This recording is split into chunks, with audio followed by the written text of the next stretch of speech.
જાણીતા કોમેડિયન જાકીર ખાન અમદાવાદના મહેમાન બન્યા છે। જાકીર ખાને અમદાવાદમાં પતંગ ચગાવી મજા માણી।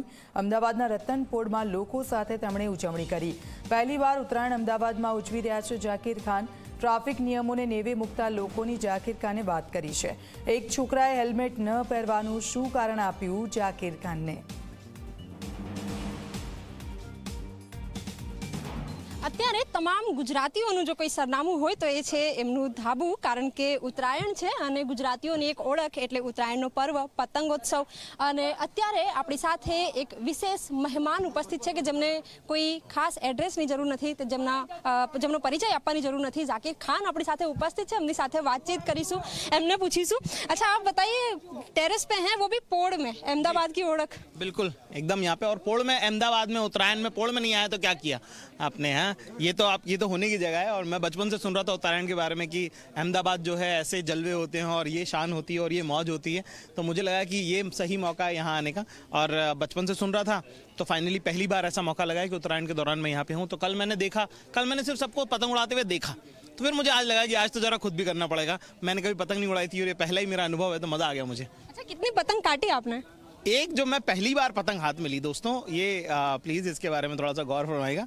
पहली बार पतंग हाथ में ली और पहली ही पतंग मैंने काट दी है, तो बिगनर्स लक जिसको बोलते हैं कि शुरू करते ही मौज हो गई भाई साहब। फिर ऑफकोर्स उसके थोड़ी देर बाद दूसरी पतंग कट गई।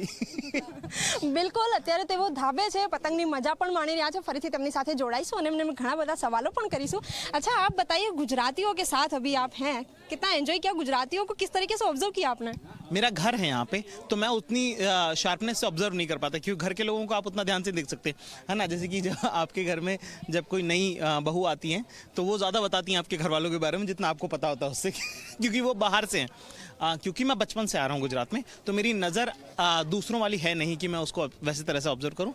मुझे सब कुछ ही अपना लगता है यहाँ पे, चाहे यहाँ का खाना हो, चाहे जलेबी, फाफड़ा, ऊंधियो हो, है ना या अपनी चिक्की हो, ठीक है, जो हम खा रहे हैं अभी, है ना, या फिर ये सब हो, ये सब मुझे अपने घर का हिस्सा लगता है। तो ये मुझे बड़ा कमाल का लगता है। एक कलेक्टिवनेस की फीलिंग है, एक साथ रहने की फीलिंग है। इस छत पे देखिए 10 घरों के लोग एक साथ होंगे अभी इस वक्त, ठीक है। तो ये मज़ा देखने आया था मैं और इसीलिए आया। बिल्कुल, अहमदाबाद में घूमे होंगे, अहमदाबाद की सड़कों पे जब आप निकलते हैं, क्या ऑब्जर्व किया आपने?